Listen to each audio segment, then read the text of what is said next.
So wait, the guy who doesn't tip is the only one who doesn't get his comeuppance? Well, that's karma for you, I guess.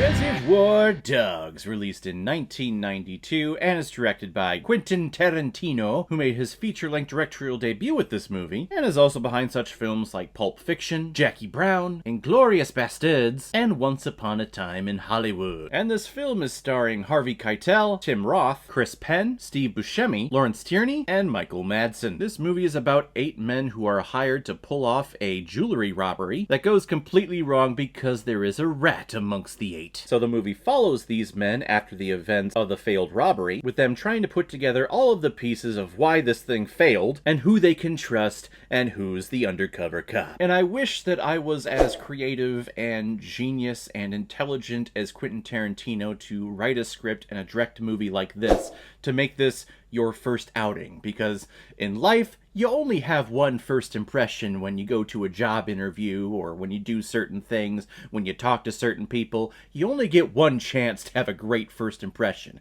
So, for this movie to be Quentin Tarantino's first impression to the Hollywood scene, yeah, you're a made man, sir. You understand story, you understand characters, you understand fucking dialogue. And that's what I love the most about Quentin Tarantino's films. All of his dialogue is so natural. These characters are not just sitting around talking about the thing that they have to do. They talk about just random shit. They talk about a person that they saw on TV, or someone that they saw at the jewelry store that reminded them of a character that they used to watch in a TV show. And also, these characters are not so quick to response. There are moments in here where these characters stutter and they're thinking of a response. It's very naturalistic dialogue, you know, how people actually talk in real life. Very unlike a Sorkin film or a Sorkin show like West Wing, where every single character is so goddamn intelligent and they always have a quick response, and they're so well thought out and they don't stutter at all. They're all perfectly crafted sentences. Tarantino is great at structuring dialogue and sentences that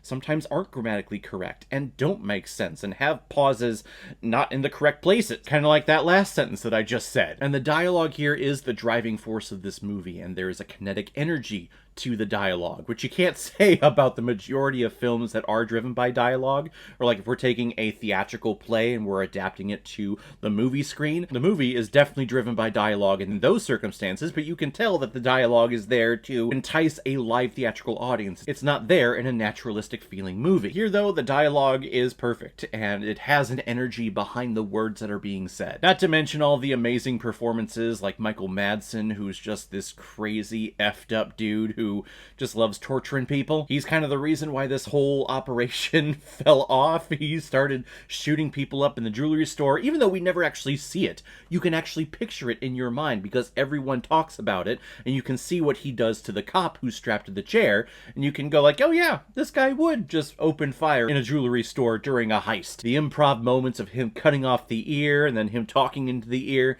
just great little things like that. And I also love the use of diegetic music in this movie, which means that the music that you hear in here, which they keep playing a whole bunch of smooth sounds from the 70s, the music that you're hearing is actually coming from a source on screen. So a person will have a car radio on and it's playing the music, and then the music stops when that person turns off the car or turns off the radio. Same thing in apartments, and same thing in this warehouse. He turns the music on and you hear the music playing, he's dancing to it, he's gonna burn him alive, he's stabbing him, he's cutting off his ear, all to the sounds of the music in the background, but the music is actually there. It's not just random music that's appearing because we want to give the movie an awesome soundtrack. Not saying that that's an absolute bad thing, because the majority of movies do use that type of sound design and music. The Guardians films, they have an amazing soundtrack, but that music a lot of times doesn't actually come from a stereo or some source in the movie. It's just playing in the background. Harvey Keitel, who is, I would say, our main protagonist, really all of them have their shining moment in the sun when it comes to the dialogue and their moments in this movie. But Harvey Keitel is the one that we, I think, relate to the most, because he is a thief, he is a crook, he is a murderer, but he has standards, he has rules, and he has morals, I guess, when it comes to the professionalism of this business. Harvey Keitel, he's one of the greatest actors of all time, and I love him here. Tim Roth, who does end up being our undercover cop, seeing him start off and start his journey going undercover and the story that he has to learn, and how he just burns it into his brain. I love those sequences. And Steve Buscemi, he just latches himself onto this dialogue and embraces it. He makes it sound so real and so natural. His whole dialogue about him just not tipping anyone, it makes him out to be a jerk, but he also has good reasoning behind it. It's a good point. You don't tip a fast food worker, so why should he have to tip a waiter or a waitress at a restaurant? That doesn't make sense. But what he fails to realize, he thinks that waitresses and waiters make a minimum wage, and that's absolutely not true.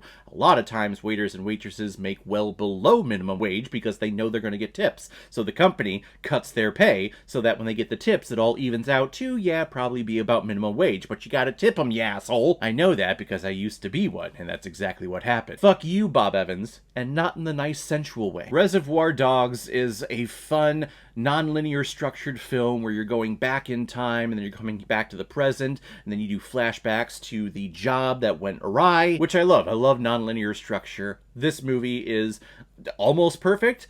There's like the very end of the movie, like the last 5 to 10 seconds of the movie where the gunshots happen, it looks so staged and so not real. And everything else throughout this movie looks so natural and looks all realistic that when that moment happened, in the last fucking frame of the movie, it didn't ruin the movie for me, but it definitely took the score down to where it should be a perfect score. I'm like, no, it took me out of it, damn it. But Reservoir Dogs is definitely one of the best films that Quentin Tarantino has produced.